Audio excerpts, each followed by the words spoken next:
Yes sir. ನನ್ನ point ಏನಿದೆ ಇಲ್ಲಿ ಸರ್, ನಾನೊಂದು ಸ್ವಲ್ಪ ತಾವು ಕೇಳಿರೋ ಪ್ರಶ್ನೆಗಳಿಗೆ ಒಂದು 2-3 ಉತ್ತರ ಕೊಡಬೇಕಾಗುತ್ತೆ ನಾನು. ಓಕೆ, ಹೇಳ್ಬಿಡಿ. ಫಸ್ಟ್ ಆಫ್ ಆಲ್, ನೀವು ಹೇಳಿದ್ರಿ ಬಿಜೆಪಿ ಸರ್ಕಾರದಲ್ಲಿ ಅದನ್ನ ಮಾಡೋ ಪ್ರಯತ್ನ ಪಟ್ಟರು, ಮಾಡಕ್ಕಾಗ್ಲಿಲ್ಲ ಅಂತ ಹೇಳಿದ್ರಿ. ಓಕೆ, ನಾನು ಹೇಳಿದ್ರೆ ಅದು ಇರೋದು ಹಲವಾರು ಸರ್ಕಾರಗಳು ಪ್ರಯತ್ನ ಪಟ್ಟು ಯಾರು ಮಾಡಕ್ಕಾಗಿಲ್ಲ, ನೀವ್ ಯಾಕೆ ಹೀಗೆ ಮಾಡ್ತಾ ಇದೀರಿ ಅಂತ ಹೇಳ್ತೀನಿ. ಅಂಟಿಲ್ August 1, 2024 ಸುಪ್ರೀಂ ಕೋರ್ಟ್ ಆದೇಶ ಏನ್ ಬಂತು, ಅಲ್ಲಿವರೆಗೂ ಯಾವ ರಾಜ್ಯ ಸರ್ಕಾರಗಳಿಗೂ ಒಳ ಮೀಸಲಾತಿ ಮಾಡುವ ಅಧಿಕಾರವೇ ಇರಲಿಲ್ಲ. ಕರೆಕ್ಟ್. 2024 August 1 ಏನು ಈ ಅಧಿಕಾರ ಸಿಕ್ಕಿದೆ, ಆ ಆಧಾರದ ಮೇಲೆ ಇದನ್ನ ಮಾಡುವ ಒಂದು ಪ್ರಯತ್ನ ಕರ್ನಾಟಕ ಸರ್ಕಾರ ಇವತ್ತು ಮಾಡ್ತಾ ಇದೆ. ಇವತ್ತು ಸ್ಟೇಟ್ ಗೆ ಪವರ್ ಕೊಟ್ಟಿಲ್ಲ, ಶಿಫಾರಸುಗಳು ಮಾಡ್ಕೋಬಹುದು ಅಷ್ಟೇ ಅಂತ. ಶಿಫಾರಸ್ ಮಾಡಬಹುದು, ಅದನ್ನ ಎಕ್ಸೆಪ್ಟ್ ಮಾಡೋ ಚಾನ್ಸಸ್ ಇದೆ. ಶಿಫಾರಸ್ ಮಾಡಕ್ಕೆ ಅಟ್ಲೀಸ್ಟ್ ಒಂದು ಅವಕಾಶ ಇದೆ ಇವತ್ತು. ಅವತ್ತಿನ ದಿನ ಬಿಜೆಪಿ ಸರ್ಕಾರಕ್ಕೆ ಅವಕಾಶ ಇಲ್ಲದೆ ಜನಕ್ಕೆ ಒಂದು ಕಣ್ಣೋರ್ಸ ಕೆಲಸ ಯಾಕೆ ಸರ್ ಮಾಡಿದ್ರು? 2019 ಎಲೆಕ್ಷನ್ ಹತ್ರ ಬಂದಾಗ 2018 ಆ ನಾಟಕದ ಅವಶ್ಯಕತೆ ಇತ್ತ ಅವ್ರಿಗೆ, ಬೊಮ್ಮಾಯಿ ಸರ್ಕಾರಕ್ಕೆ? ಇದು ಪ್ರಶ್ನೆ ಆಗುತ್ತೆ. Okay, fine.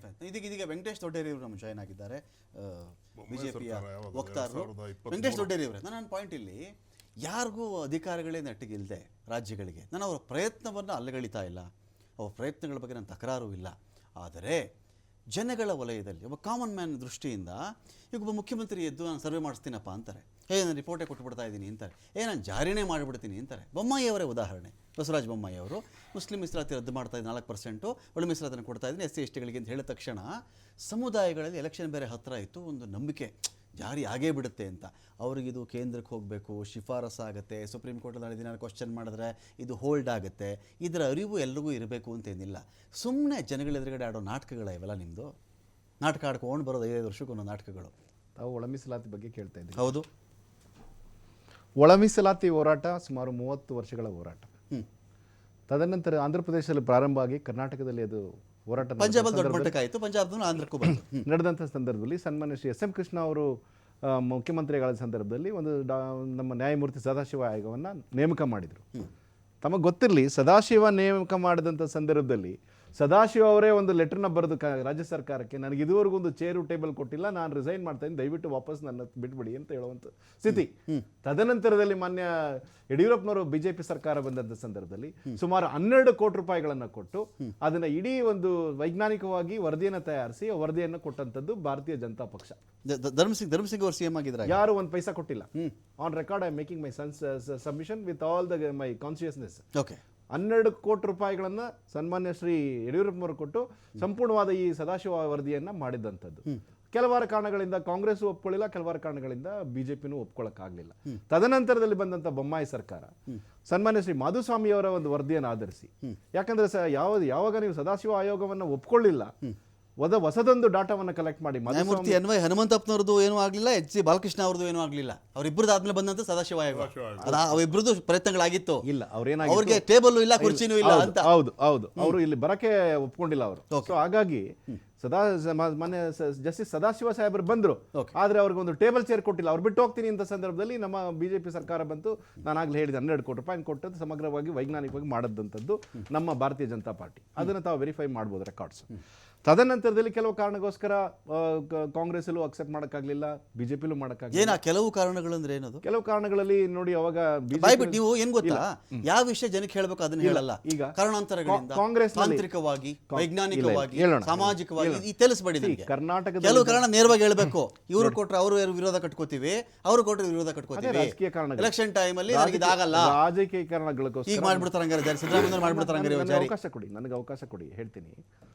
ಈ 101 ಜಾತಿಯಲ್ಲಿದ್ದಂಥ ಒಳಪಂಗಡಗಳಿದ್ದಂಥ ಕೆಲವು ಜಾತಿಗಳು ಈ ಸದಾಶಿವ ವರದಿ ವೈಜ್ಞಾನಿಕವಾಗಿಲ್ಲ ಅಂತ ಹೇಳಿ ಒಂದು ಹೋರಾಟ ಮಾಡಿದ ಸಂದರ್ಭದಲ್ಲಿ 2 ವರ್ಗಗಳಾಗಿ, ಕೆಲವು ವರ್ಗಗಳು ಇದು ಸದಾಶಿವ ಆಯೋಗ ಜಾರಿಯಾಗಬೇಕು ಅಂತ ಒಂದು ಹೋರಾಟ ಮಾಡಿದ್ರು, ಮಾದಿಗ ಮತ್ತು ಸಂಬಂಧ ಜಾತಿಗಳು ಮಾಡಿದ್ರು. ಆ ಸಹೋದರ ಕೆಲವು ಜಾತಿಗಳು ಇಲ್ಲ, ಇದು ವೈಜ್ಞಾನಿಕವಾಗಿಲ್ಲ, ಅದು ಮಾಡೋಕ್ಕಾಗಲ್ಲ ಅಂತ ಒಂದಷ್ಟು ಘಟ್ಟದಲ್ಲಿ ಇತ್ತು.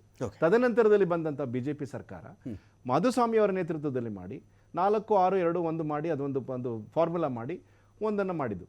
ಅದರ ಮೊದಲಕ್ಕಿಂತ ಮೊದಲು ಜಸ್ಟಿಸ್ ನಾಗಮೋಹನ್ ದಾಸ್ರವರು 15% ಇದ್ದದ್ದನ್ನ Okay. ಎಸ್ಸಿನ 17% ಮಾಡಿದಂಥದ್ದು, 3% ಇದ್ದದ್ದನ್ನ 7% ಮಾಡಿದಂಥ ಕೀರ್ತಿ ಭಾರತೀಯ ಜನತಾ ಪಕ್ಷಕ್ಕೆ ಅಲ್ಲಿಗೆ ಬಂತು. ಆಗ ಹೇಳಿದ ಕೀರ್ತಿ ಇಲ್ಲ, ಮಾಡಿದ್ದ ಕೀರ್ತಿ, ಹೇಳಿದ ಕೀರ್ತಿ. ಮಾಡಿದ ಕೀರ್ತಿ. No, no, no, no, Sorry, ತಪ್ಪು- sorry, ತಪ್ಪಾಗಿ ಹೇಳಿಬಿಡಿ. sorry, sorry. ಹೇಳಿದ ಕೀರ್ತಿ. Sorry, ನೀವು sorry, I'm very sorry. ಸಂವಿಧಾನಾತ್ಮಕವಾಗಿ No, no, ಆ ಮೀಸಲಾತಿ ಕೊಟ್ಟಿದ್ದೀರಾ ಇವತ್ತು ಅಷ್ಟೇ ಹೇಳಿ. Mr. ರಮಾಕಾಂತ್, ಕೊಟ್ಟಿದ್ದೀರಾ? Mr. ರಮಾಕಾಂತ್, ಕೊಟ್ಟಿದ್ದೀರಾ ಕೊಟ್ಟಿದ್ದೀವಿ. ವೆಂಕಟೇಶ್? ಎಲ್ಲಿ? ಯಾರಿಗೆ? ಹೇಳಿ. ಹೇಳಿ. ಕೊಟ್ಟಿದ್ದೀವಿ. ಅದರ ಪ್ರಕಾರ ಇವತ್ತು ಶಾಲಾ ಕಾಲೇಜುಗಳಲ್ಲಿ ಅಡ್ಮಿಷನ್ ಆಗ್ತಿದೆ, ರಿಕ್ರೂಟ್ಮೆಂಟ್ ಆಗ್ತಿದೆ. ಒಳ ಮೀಸಲಾತಿ ಹೇಳಿ ಸ್ವಾಮಿ. ಒಳ ಮೀಸಲಾತಿ ಹೇಳ್ರಿ. ನಾವೊಂದು ಕೇಳಿದ್ರೆ ನೀವೊಂದು ಹೇಳ್ತೀರಿ. ಒಳ ಮೀಸಲಾತಿ ಹೇಳ್ರಿ. ಎಲ್ಲರೂ ಇದಾರೆ ಇಲ್ಲಿ, ಜನ ನೋಡ್ತಿರ್ತಾರ. ಆಮೇಲೆ ನಾ ಬರ್ತಾ ಇದ್ದೀನಿ ಅಲ್ಲಿ. ಮೀಸಲಾತಿ ಬೇರೆ, ಒಳ ಮೀಸಲಾತಿ ವಿರೋಧ ಮಾಡಿದವರು ಇವರು. ಒಳ ಮೀಸಲಾತಿ ಅಂದ್ಬಿಟ್ರಿ ನೀವು. ನಾವು ಅದಕ್ಕೆ ಇನ್ಕ್ರೀಸ್ ಮಾಡಿದಂಥದ್ದು ಈಗ